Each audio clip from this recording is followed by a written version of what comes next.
Okay, so good afternoon and welcome again to our class. So we are in week 12 of our topic.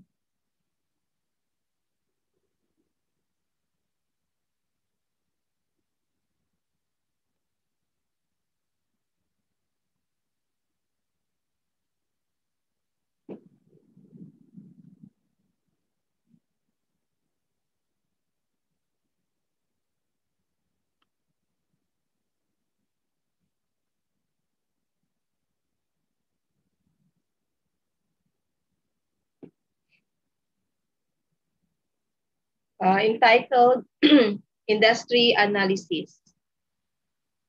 So the objectives is to make a simple industry analysis to analyze a guide to industry analysis of one's business industry and to evaluate the possible or probable effect of external forces and conditions on survival and growth of the business. So actually, in industry analysis, we already discussed some of the tools that are used in assessment or in assessing a business. So here, industry analysis is a market assessment tool that is used by businesses and analysts to understand the competitive dynamics of an industry. So it helps industry analysis to get a sense of what is happening in an industry. So like demand supply statistics, the degree of competition within the industry, the state of competition of the industry with other emerging industries, future prospects of the industry taking into account the technological changes, the credit system within the industry, and the influence of external factors on the industry.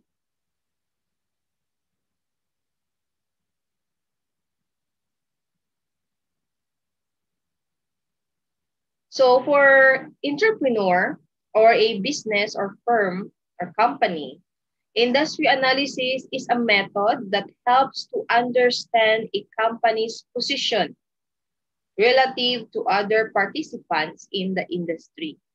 It helps them to identify both the opportunities and threats coming their way and gives them a strong idea of the present and future scenario of the industry. The key to surviving in this ever-changing business environment is to understand the difference between ourselves and your competitors in the industry and use it for your full advantage.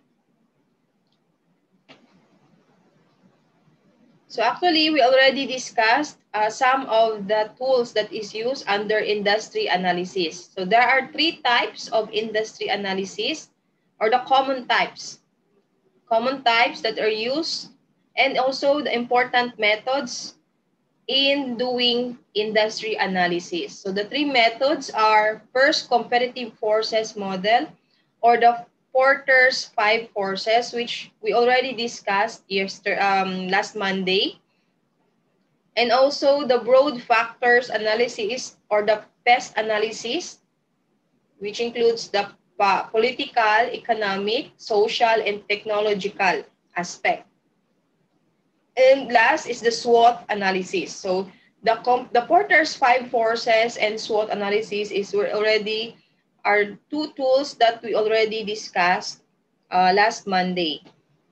So in the book published by the Development Academy of the Philippines in how to prepare project feasibility studies, it includes the industry analysis with the different factors or the important factors. So the first factor that considered in industry analysis is competition. So competition, these are the guide in or guiding question for your competition. Who are the major businesses in the industry? So here, considered as the lead competitors in the industry. So the major businesses in the industry And are their location close to your proposed business? So that's the next question. Are their location close to your proposed business? Then have they been long existing or still new entrants?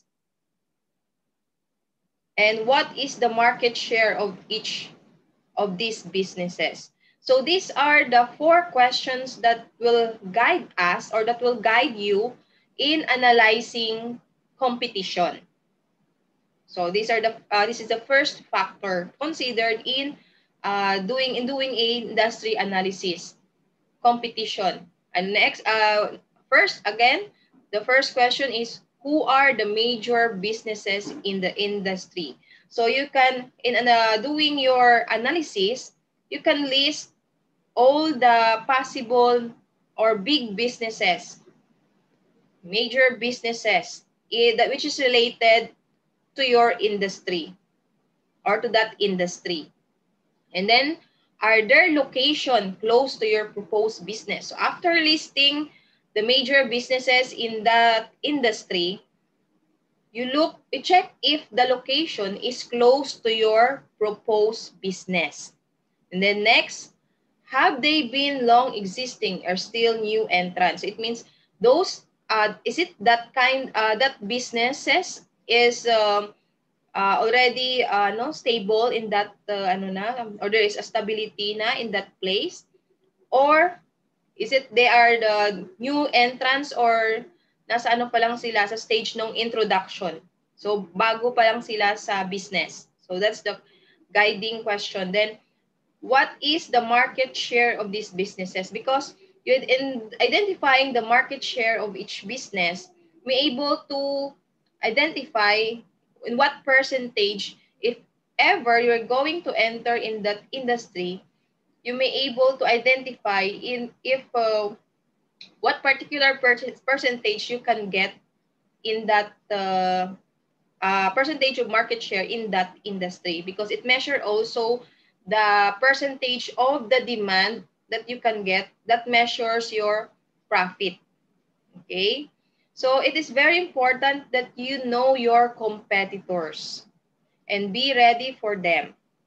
So because if you're doing or you're planning for a business, you aim to win their customers. Okay, so if a certain competitor has a share of, example, 25%, you will get a certain percentage of their customers so that it will add to your profit.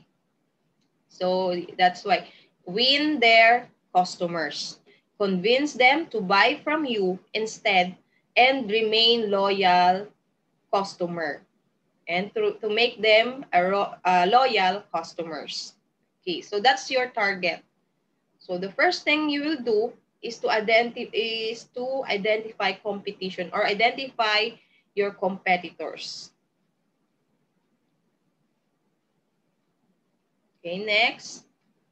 Another factor is customers. So after identifying your competitors, next is your target market, your customers. So these are the guiding questions. Who will you sell your product to? So make sure before implementing your business, you are in the planning stage, you identify who are your target markets. Who will you sell your product to? Kanino mo ibebenta? So the target market must be identified. So who exactly will buy your products? And what income group? It means when you say income group, is it lower level, middle level, or upper level? Okay, so it can be that your target market is, your target market are those low income earner. So low income. Or it can be yung low income and middle income earners. So therefore, you will adjust if you identify who is your target market and the level of income na target nyo, you can also create a price which is affordable for them. Pero if your target market are those nasa upper level na or yung high income earner, therefore you will create a product na that will suit to their needs or wants. And that price will also reach their capacity naman or their capacity of income. Okay. So also, considered also in identifying your customer is the age bracket. So is it yung target mo is yung mga bata or yung mga teenager or yung mga babies or infants or is it yung mga matatanda or retirees? Okay? Or yung mga age na yung nasa example, yung target mo is 1 to 10 or 12 to 25 or 35 or 26 to 35 or 45 to 60. So yun, you identify the age bracket that will click to your product. Then also, what gender? Is it, yung focus mo is only for female, yung target market mo, or is it both male and female? Okay, so identify what gender. Also, the career groups. So is it focus nyo is yung mga government employees or is it yung mga rescuer or yung mga focus mo is yung mga ano pa? Mga ano sa hairstylist or yung mga ano pang mga professionals? Engineering na career or yung mga ano pa yung mga ano. So you identify the career group. And then also what type of people you will cater to. So it based on their preferences, lifestyle, and buying habits. So you identify what type of people you're going to cater in based on their preference, lifestyle, and buying habits. Okay.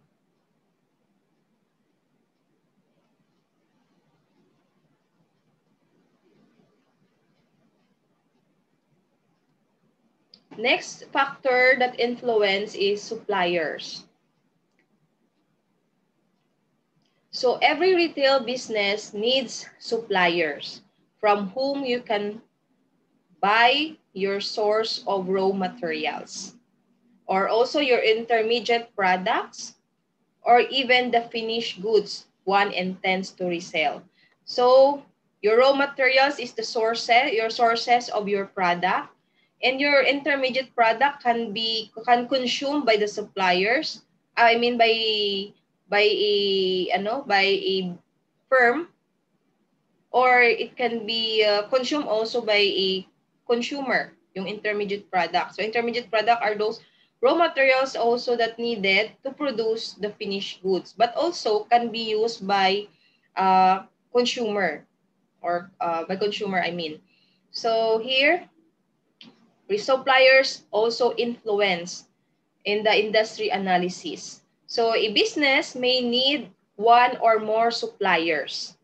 So that's why in order, make sure to identify who are your suppliers. So do not depend in one supplier only. So in planning your business, look for many suppliers that producing or selling the same raw materials. It's because later on, last time we discussed about Porter's 5 forces, right? So if there are few suppliers, so they give impact to, or they can drive up or increase prices of in terms of raw materials. So that's why if you your business, you must identify one or more, so more suppliers. So it is important to develop suppliers who are reliable in terms of the quality of what they supply and their dependability in coming up with the things you order from them. So you need to consider here the quality of what they supply. Because once your raw materials is with poor quality, it affects also your finished goods. That's why that you're going to resell. So that's why make sure that you can find a supplier that is reliable, that producing or selling a good quality, and have a good engagement with you in doing business. And they have dependability. Okay, then, with modern technology now, one can easily go online and shop for suppliers. Diba? Is it alright? So, there are many suppliers. So, using online. But make sure you will find a reliable supplier. Because yung iba, bogus lang or scammer, okay? So you must find a reliable or with yung registered na supplier. And look at reviews made by other retailers to determine who the reliable ones are. That's why using modern technology, we have online platform, we have the Shopee and Lazada. So some of those sellers na andun sa Shopee and Lazada are suppliers, or they are wholesalers or producers or manufacturers. So you can immediately order to them with a lower price, in a lower price. So using online, you can directly message them, and you can assess them if they are reliable suppliers through reading feedbacks and reviews. Okay, so there are different suppliers. We have manufacturers, distributors, and importers. So for manufacturers, this will be the cheapest source since there are no middlemen involved. It means direct manufacturers or producers. So there is no middleman that involved. So that's why if you notice, when you directly purchase or order to the manufacturers, the excuse me, the price is cheaper compared to wholesaler and retailer. So, however, this is only recommended if the supplier's location is convenient and will not involve expensive delivery costs. So it's because if you go for a manufacturer and then malayo yung place nyo sa manufacturer nyo, so it will cost on the part of your business because you will pay for the freight or the delivery cost or delivery expense. So if there's only how many minutes or ano yung rides ng manufacturer nyo as considered as your supplier, so it's better for you because it gives you convenient. At the same time, it will help you to reduce cost or it can save you for delivery cost. Pero if malayo, it is not advisable na yung kunin yung supplier are manufacturers. Okay, next we have the distributors. So in the distributors, they are wholesalers or brokers who buy in big quantities from manufacturers, add a markup to their purchase price, and sell to retailers. So distributors also considered as brokers or wholesalers or middlemen. Okay, so sila yung nagbebenta from manufacturers, kinukuha nila yung products, and then they will sell it to the retailers or direct to consumers. Okay. And they put markup only on the price. So if yung price for manufacturer, example, is 10 pesos, they mark up it with either 50% na increase. So depende sa ano nila. So example of distributors, wholesalers, yung mga big malls na kumukuha sila ng volume or quantities sa manufacturers. Example, yung manufacturer ng mga sapatos or ng shoes or manufacturer ng mga bags. So, nag-order example, si SM or si Robinson ng volume at a lower price, and then they will sell it direct to the consumer or to the retailer. So you consider as retailer, example, if you're going to purchase to SM and then you will sell it to your neighborhood, example yon, or you sell it online, so we considered as retailer. But if you purchase direct to the distributor, so you can save money because wala nang markup from the retailers. Okay, then next we have the import or importers.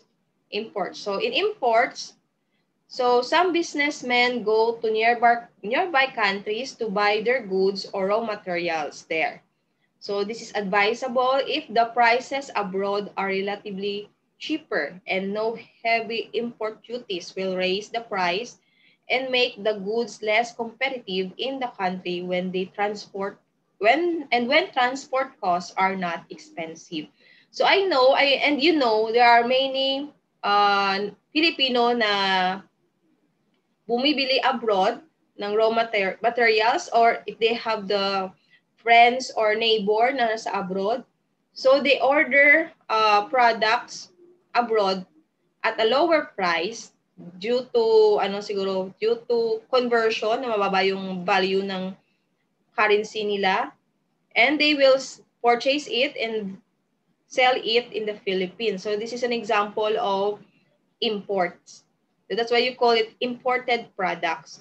So if you notice, there are products na from Vietnam and products from Hong Kong. So there are a lot na nagka-travel abroad, and yung yung bag nila or yung maleta nila walang laman, and they will go to, example, Hong Kong to buy volume of products at a lower price when you convert peso to their currency, and then yung cost lang na spend nila is yung plane ticket at saka yung fare. So and then they will sell that products in the Philippines, okay, at a lower price compared to those branded products na binibenta sa mall, okay? So that's an example of imports. So choosing a supplier, you have an option. Can be you will look for a manufacturer, can look for a distributor, or can be from products or from supplier abroad. So take note, it is important here to maintain good relationship with one's suppliers. So they are the key to one's continued access to goods and to raw materials that will be needed for the business. So that's why the important here in dealing with your supplier is to maintain good relationship. So you must stick to the agreement at the same, especially in the terms of payment. So it's better na as a so in order to develop a good relationship with supplier, the main dito is good relationship, especially in terms of payment. Okay? Kasi most common nun is yung late yung binabayaran ng sa supplier. So that's why na nagka-conflict yung suppliers and yung business. So dapat there must be good partnership. Another factor is substitutes. So substitutes are goods that can be used in place of another. So there are goods that may, even if partly, it satisfy the needs of consumer, such that consumer may use one instead of another.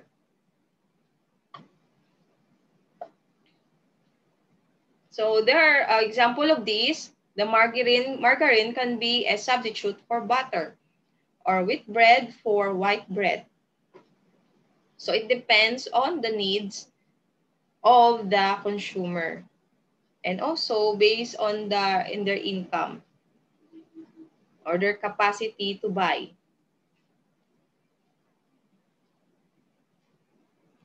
So here, this is an example of substitutes.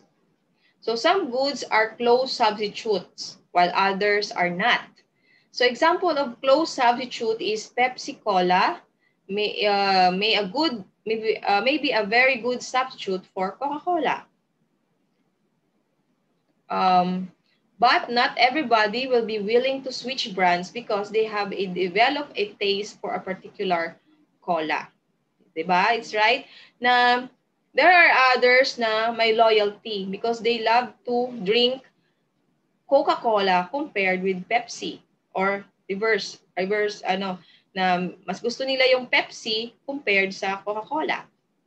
Or it can be na it depends on their taste. Okay, nakainom na ako ng Coca-Cola kanina, so I will buy Pepsi naman. Okay. So there is a close substitute. And this is why manufacturers try to differentiate their products from their competitors so that the customers will develop product loyalty for their brands. That's why if there's close substitute with each other, so companies again or manufacturers create a differentiation with their products. So they create different flavors that will suit to the taste of the consumer. Okay, and it depends on the needs or of their target market. So if you notice sa Coca-Cola, pero may slight competition pa rin. So if si Coca-Cola mag-produce ng Coke Zero, si Pepsi mag-create naman another na kakumpit sa Coke Zero ni Coca-Cola. So these are an example of products with also you apply the product differentiation here. Okay, so here this is an example naman of same pala to. So ito yung Pepsi. So mix pala. So this is an example of substitution. Another is for substitute product is example here Safeguard and Dove. So here Safeguard and Dove are both bath soap, but yet they can be distinguished one brand from another, right? Because Safeguard have a different target market compared to Dove. So even yung mag-watch kayo ng advertisement nila, so iba yung promotion ni Safeguard compared kay Dove. Because they have their own preferences. So the more differentiated a product is, the greater the edge of its manufacturer, because this can convince the customer to buy their product instead of that of the competition. Okay, so there are different needs. So if you want to protect yourself or your health, diba yung ano nyo is I will buy Safeguard. Okay, 24 germs protection, diba? For Dove naman, there are different gusto mo yung mukha kang bata, and then it moisturize your skin, na yun. So they have different differentiate or preferences in terms of their target market.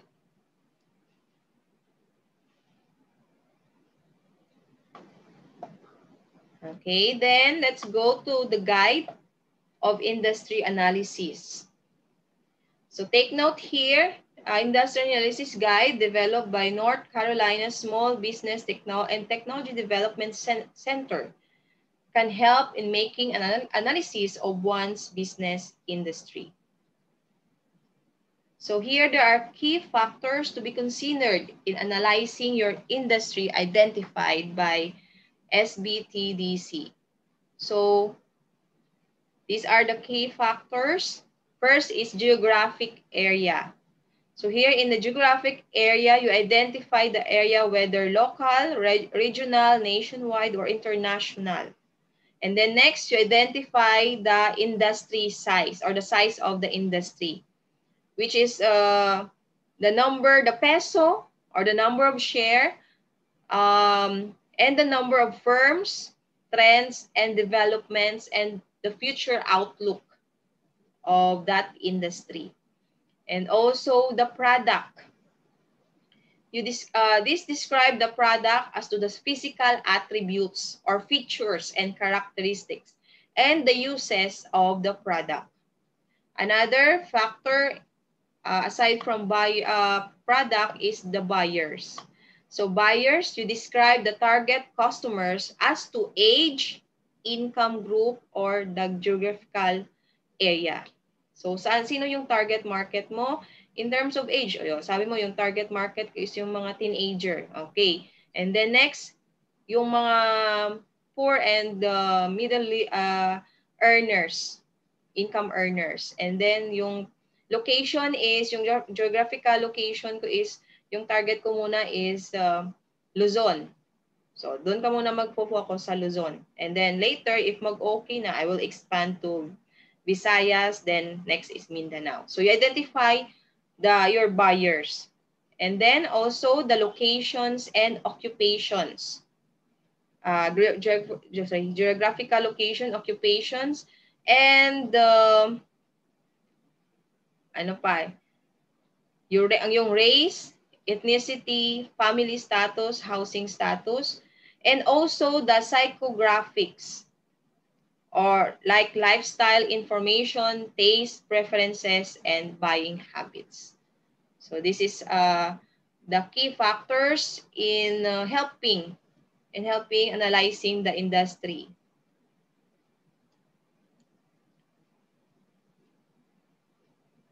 And also the regulatory environment, which includes the government laws and regulations that apply to the business.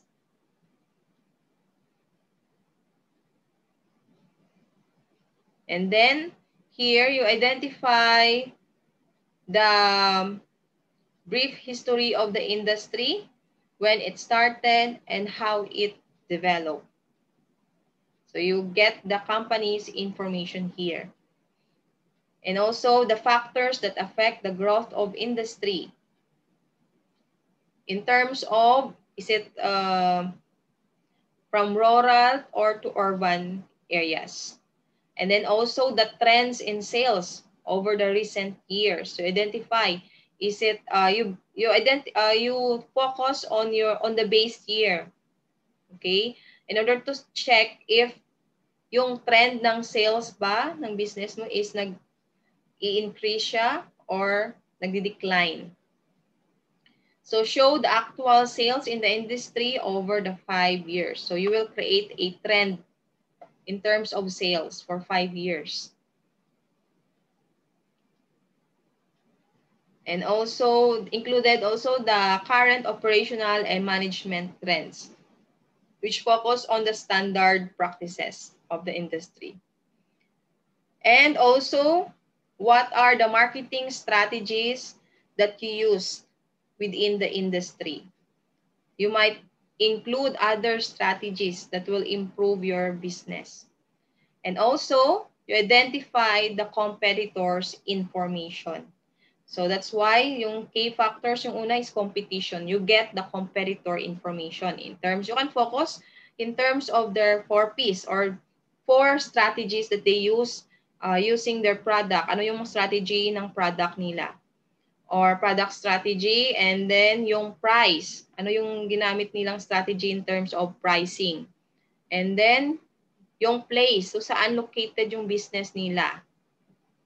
It can be na yung location nila is malapit dun sa inyo. Na you are doing or you are in the same industry. So you identify yung location nila. And also yung promotion. What can be their promotion na pwede nyong gawing, that you can use also, or you can beat their promotional strategies.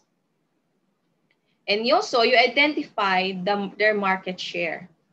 So it can be na yung location na napili nyo is andun yung competitor nyo. and that competitor has a big percentage in terms of market shares sa industry na you are in the same industry, and then you discover later on na malaki pala yung contribution niya sa market share ng industry.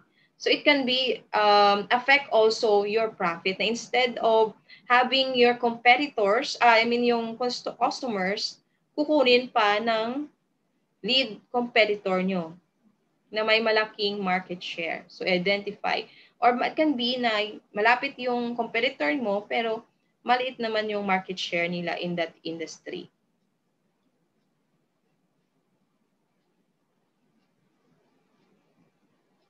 So again, this is template or guide for your industry analysis. You look for your target market in terms of the location, types of the customers, and your future market trends. And for the product and services, you identify what are the features or characteristics that product that you can offer based on the menu, or in terms of the production of foods, the services that you can offer, and your future opportunities. And for the market analysis, you identify the market trends. So ano yung mga trends now in the market, and the market needs, and the market growth. Is it that industry is still growing, or nag-grow na siya, or nagdi-decline? And then identify the competition. So identify the number of competitors that you have in that industry, and what are the competitive strategies. So I suggest you focus on the 4 P's of their strategies: their product, their price, place, and promotion. So that after you analyze the different strategies which the competitors are doing, you can create your own strategies that you can beat your competitors. Because especially those businesses or industry na mabilis pasukan are those industry na maraming competitors.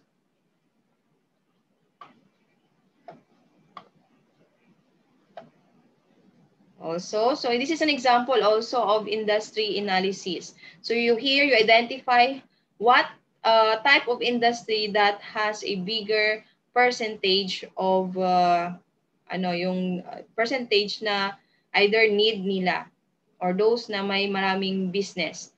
So here, if you see, there are 53% yung nasa food and beverage industry.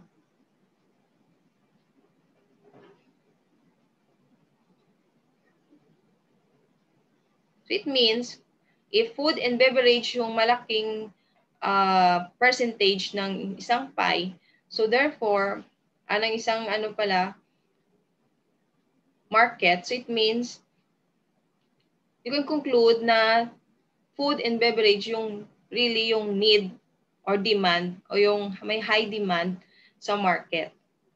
So because food and beverage are considered as part of basic needs talaga. Okay, so this is also example or market analysis, wherein you get the percentage of the market share of each competitors, also the percentage of the demand. Okay.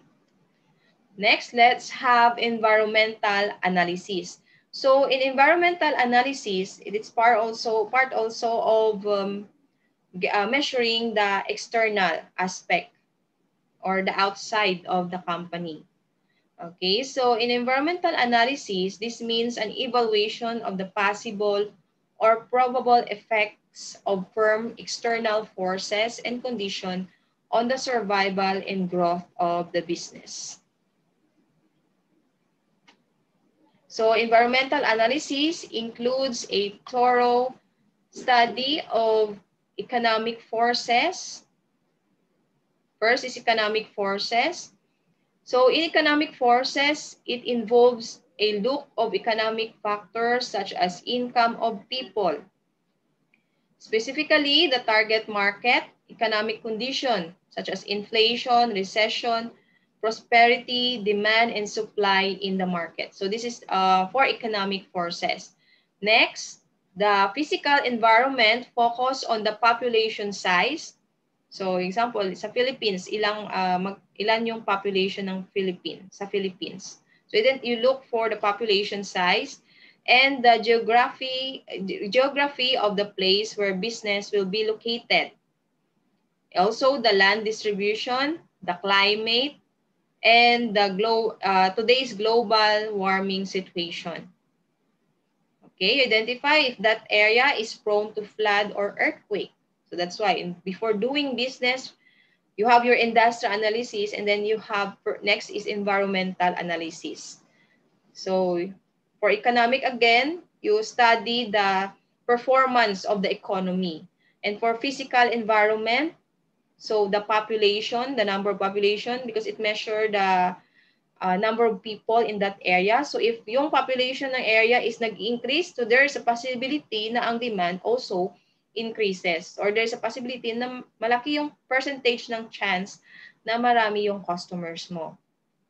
And also, the place, geography of the place, or in terms of location of the business, especially the climate. And and also the weather of that, and also the condition, is it baka malapit sa mga marami yung calamities in that place, maraming flood, or may most in 1 year how many how many times yung nag-earthquake. Okay, so because yung mga calamities possible considered siya as threat for your business. So if you see na in 1 year, there are 10 times or 20 times nag-earthquake. So it's for you to think na if you're going to proceed or go in or to locate your business in that place. Next, we have the political factors. So in political factors, so you identify the type of the government and the stability and strength of the government. Okay, then also good leadership also affects also affects also the business. Okay, so if you see that that area is yung leader is may good leadership naman, and then maganda yung system ng government nila, yung processes, so it's advantage on your business. And also another factor is considered also the culture and lifestyle of that place.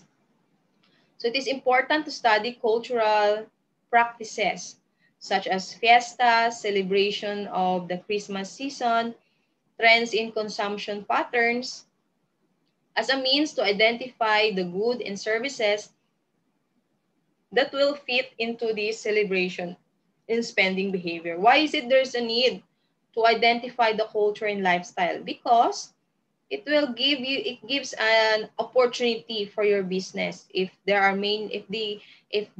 celebrate fiestas or Christmas seasons, okay, wherein they can that gives an impact also to your business for their spending behavior. And then we have the competition. So palaging ini-include yung competition. So competition is something that needs to be studied. So because the degree of competition in the market and the extent of strength of the competition are all very vital or important in determining the success or failure of the business. So here, another tools of industry analysis or assessment of an industry is using the PESO, or some use PES, or others have PESO. So PESO means political, economic, social, technological, legal, and environmental. So these are the following different also factors in the environmental aspect wherein you can assess the industry na wherein your business belong. So here, this is the guide. So under the political, you have political, stability, corruption, foreign trade policy, tax policy, and funding grants. For economics, so I already discussed it about economic growth, inflation, interest rate, disposable income of consumer, and labor cost. So here, you study the peso, you do the peso analysis of a certain industry in a particular area where you are going to put your business. Okay, so if you're planning, example, you're going to expand your business in other countries, so you can do a peso analysis. And also, kahit hindi abroad, you can, example, you're planning to expand from other area or in other region. So you can, so example, you're from Visayas, you're planning to expand in Luzon. So you can study using the peso analysis. So the political, the economic, and social. The social, the technological, the legal, and the environmental aspect. So in the environmental, ito yung mga i-studyhan nyo yung, ito, yung physical environment. Is it that area is prone of earthquake or flood? Okay. And then the policy, environmental policy, and also the CSR. Okay, so this is an example or one of the tools in industry analysis, the PESEL. Or the others use PEST. Okay, so another is the PEST analysis. So kung PEST, ano lang, political, economic, social, and technological. So hindi na include yung legal and environmental. Okay, so this is an example of PEST analysis of Xiaomi. Okay, yung cellphone brand.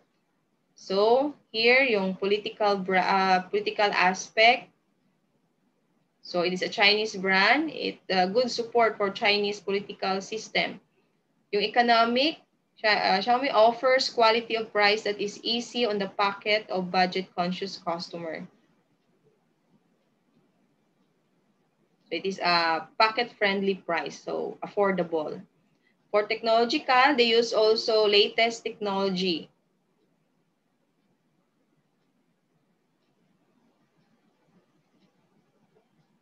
New phones capable of operating the 5th generation mobile communication. Okay. For the social, more and more customers are switching to smartphone. So it means sa social, the behavior of people in terms of the trends, fashion, lifestyle nila, yon. Customer in Western nation have a notion of any product label made in China is substandard. So impact yun sa social or sa consumer behavior. So they will think, okay, made in China. So it gives there's a notion na substandard. So yun yung social na aspect. So this is an example of pest analysis of using of a certain product. Okay, what is the importance of industry analysis here? So it gain insights about your competitors. Because if you notice, yung first factor talaga na in industrial analysis is study of competitors or yung competition. So if you identify your competitors, it is easy for you to make a decision or good decision for that you can compete in that industry. So it can use this insight to help you to develop a marketing plan to move your business forward. So even though there are many competitors in that industry, but then if you study your competitors and how they play and how they win the market, you can create also a marketing plan and create a marketing strategies on how to compete, or if you cannot compete them, you can make a difference compared to your competitors. And you can be able to evaluate your competitors and their weaknesses. So you may see opportunities to capitalize on those weaknesses. So that's why it's good to have an industry analysis that you may able to evaluate or create or evaluate your competitors. Again, you evaluate your competitors and their weaknesses. So ano yung kahinaan nila? Ano yung weak nila? Kasi kung ano yung identify yung weaknesses nila, doon ka papasok. Doon papasok yung business mo. Ano yung mga possible na hindi na-offer ng competitors ko na I will consider this an opportunity for me. Okay? To win their customers. Okay, so for example here, if you have noticed that your competitors tend to offer an impersonal customer service experience, you could mention in your marketing materials that your business offers personalized service. So if yung competitors mo is yung general lang, you can create na, okay, yung unique ng business namin is we offer personalized services. So you study the weakness of your competitors and you make the weak of your competitors as your opportunity. And also, with the use of industry analysis, it gives insight for business planning. So once you identify threats to your industry, you can implement a plan to mitigate those threats. So here, using industry analysis, you identify the weakness of your competitors that it gives you an opportunity for your business. And then next, while doing a business plan, you may able to identify the threat for your business and you may mitigate or change those threats through implementing a plan and programs. So example here, if your business offers technical support to your business owners, you might capitalize on the threat of cybersecurity lapses by offering robust, closely monitored security services that use the latest technology. So here, you identify the threat. So therefore, you can create a strategy in order how to beat that kind of threat. Okay, so that's all. That's our last slide for week 11, week 12, I mean. Okay. So, can we proceed to week 13? So, it's a small topic for week 13. And actually, I already discussed it last Monday about the circular flow of economic activity. So, we are in week 12 of our discussion, circular flow of economic activity. So, I know that I already discussed it, I think, on your first quarter, but we will review this. So the circular flow of economic activity. So here the objective is to describe the economy's three main producing sector and to show how important the three main producing sector in economy in making a choice of what business to establish. So here the simple flow of goods and services. So if you remember, in the circular flow of economic activity, it involves goods and services from the firms as a producer and to the household as a consumer. Actually, there are three agents that we discussed last time in the microeconomics. It includes the firms, the household, and the and the labor or laborers. So a household are resource owner that provide firms as producers with resource use as a labor rendered, or capital long lent or invested land rented to producers and entrepreneurial skills. Again, household provide the four factors of production, which we have again the land, labor, capital, and entrepreneurial skills or entrepreneurship. So these resources flow from the household to the firm also in a clockwise direction. It is the use of these resources that enable the firms to produce goods and services delivered to the household, and the flow of product and resources are physical flows in the economy. Okay, so this is the simple flow of goods and services that actually I already discussed it last time on your microeconomics.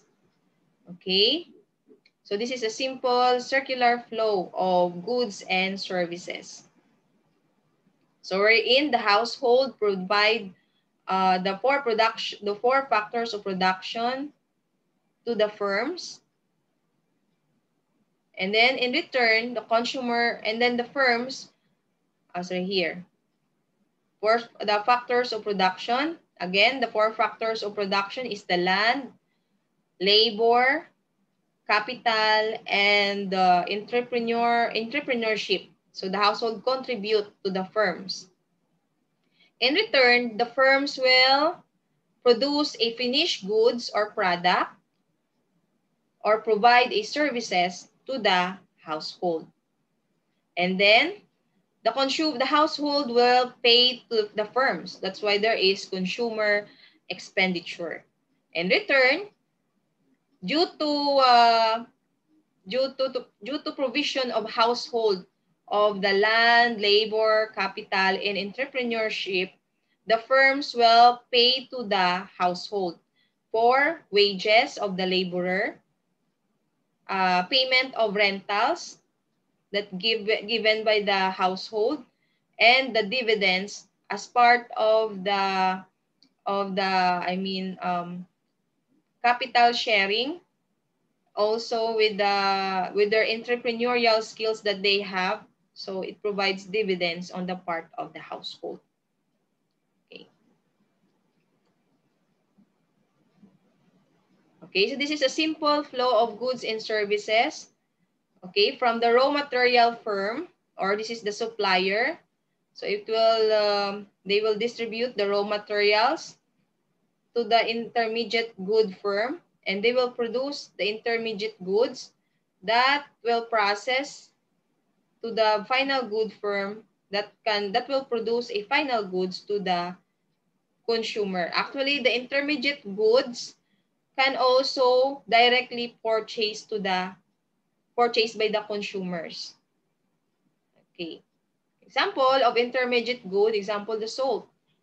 Okay, so in a certain industry wherein they are producing a final goods, they need salt as part of their intermediate goods. However, ang yung salt also can also consumed by the consumer.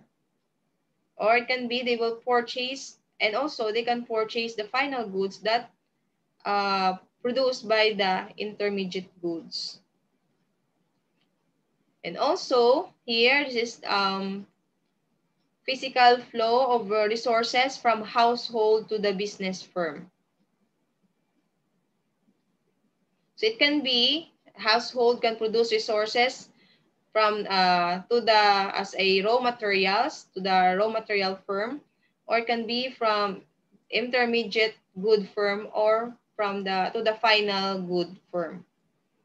So if you see, household takes active part to the resources of different resources from different kind of businesses. Okay, so let's have the government sector in the global economy. So there are two relevant units in the flow. So the government and the foreign countries. So actually, in the circular flow of the economic activities, aside from household, laborers, and firms, government has a role also, and also the foreign countries have the rules in the circular flow of economic activity, or they take active part also in the economy. So government is important because it makes purchases of economic resources from the household and makes money payment to the resource owner for the use of their resources. And the government also buy goods and services from the producing units for which it makes money payments. So that's why the government also and the foreign countries have a relevant role also in the economy. Okay. Okay, so that's the end of our two topics in week 12 and week 13. Okay, so any question?